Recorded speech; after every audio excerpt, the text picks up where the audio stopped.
हमीरपुर में एक कार सेवक ने अयोध्या गोलीकांड की कहानी एक बिधोकर गांव के निवासी कार सेवक ने बताई। उन्होंने पूरे वाक्य को बयां करते हुए बताया कि कार सेवकों पर लाठियां बरसाने से लेकर गोलीकांड तक की घटना आज भी जब आंखों के सामने तैरती है तो लाशें तो शरीर कांप उठती है। 30 अक्टूबर 1990 को कार सेवकों को हटाने के लिए सुरक्षाकर्मियों ने आंसू गैस के गोले छोड़े थे।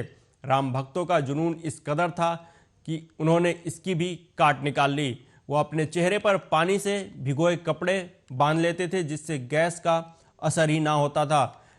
इसके लिए लोगों ने घरों में नए पुराने कपड़े फाड़कर काट कर रखे थे ताकि कार सेवकों को दिया जा सके। में आचार्य धर्मेंद्र जी के, साध्वी ऋतंबरा जी के ओजस्वी भाषण चल रहे थे। वहाँ से कार सेवक जत्थे बनाकर दिगंबर अखाड़ा वाली गली से श्री राम जन्मभूमि की ओर प्रस्थान कर रहे थे। उसी गली में आईटीबीपी के भारत तिब्बत सीमा सुरक्षा बल के जवान छतों में लगे हुए थे, जो कार सेवकों को जिस तरह बॉर्डर पर गोली चला के सीधे मारी जाती है उसी तरह नाम ले लेके अब्दुल्ला मार, रहमान मार, ये अब्दुल्ला रहमान उस आईटीबीपी के जवानों के नाम थे। और ये कि वहाँ से घोषणा कर रहे थे कि सीधे सीने पर गोली मार। लाखों लाख कार सेवकों को दिगंबर अखाड़ा की गली में मार दिया गया। मैं उस समय एक जत्थे में शामिल था। मेरे बगल का मेरा भाई राम राम करते हुए जब उसकी सीने पे गोली लगी और वो गिरा तो एक बार मेरी हिम्मत जवाब दे गई और मैं वहाँ से भागा।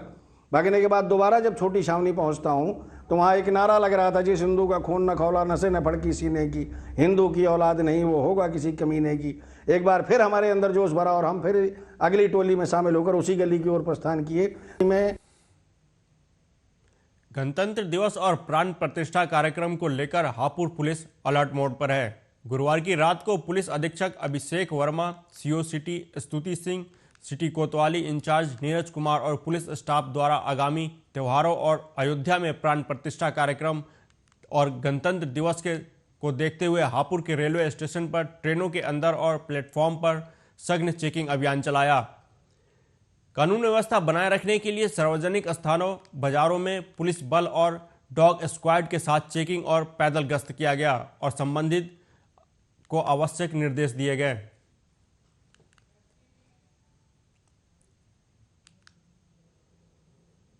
उधर कानपुर देहात पुलिस को बिजली तार चोरी और सम सेविंग पंप चोरी करने वाले गैंग के 4 शातिर आरोपियों को गिरफ्तार किया है। पकड़े गए अभियुक्तों के पास से पुलिस ने चोरी का 10 क्विंटल तार और बिजली तार कटिंग करने वाले उपकरण सहित एक लोडर नकदी बरामद की है।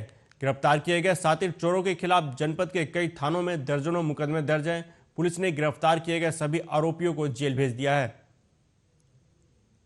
अकबरपुर पुलिस स्वाट टीम और सर्विलांस टीम को एक बड़ी सफलता मिली हुई है।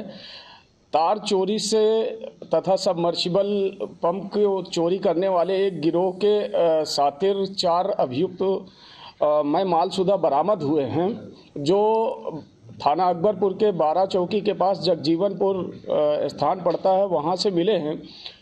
इनके विरुद्ध थाना अकबरपुर के अलावा कानपुर देहात के कई थानों में गंभीर धाराओं के चोरी से जुड़े हुए अपराध पंजीकृत हैं।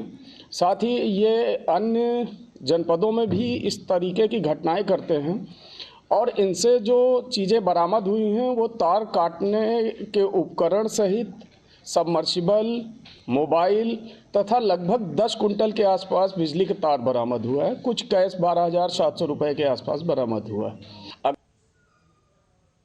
प्रतापगढ़ के लालगंज स्थित भगवत दास महाविद्यालय के प्रांगण में गुरुवार को श्रीमद् भगवत गीता पर एक दिवसीय सत्संग में श्रद्धालुओं ने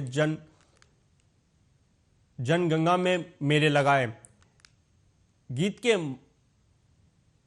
जीवन के महत्व विषय पर अपने दिव्य उद्बोधन में अनंत श्री विभूषित महामंडलेश्वर स्वामी अभयानंद सरस्वती जी महाराज ने कहा कि जीवन में गीता ज्ञान की गंगा में ध्यान लगाने वाले मनुष्य की परमात्मा सदैव रक्षा किया करते हैं।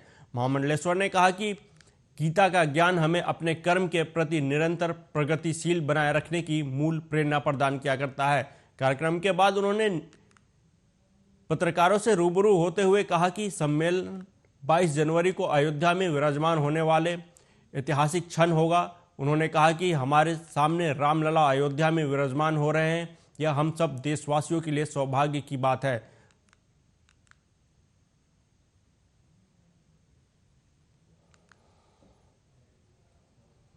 जय श्री राम।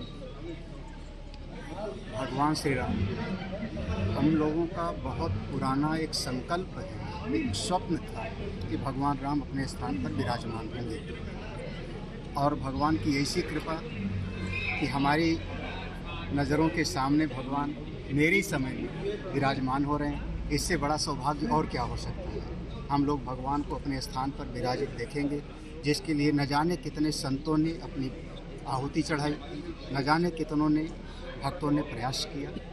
हम सब गौरवान्वित महसूस कर रहे हैं अपने आप को। हमारा अखाड़ा परिषद, हम महात्मा लोग, मंडलेश्वर लोग इससे बहुत प्रसन्न हैं। चीफ सेक्रेटरी और डीजीपी ने पीएम मोदी की जनसभा की तैयारियों का जायजा लेने के लिए बुलंदशहर पहुंचे। डीजीपी और चीफ सेक्रेटरी का राजकीय हेलीकॉप्टर पुलिस लाइन में उतरा, जहां दोनों अधिकारियों को सलामी दी गई। इस दौरान दोनों अधिकारी पीएम की जनसभा का निरीक्षण भी करेंगे और सुरक्षा तैयारियों का जायजा लेंगे।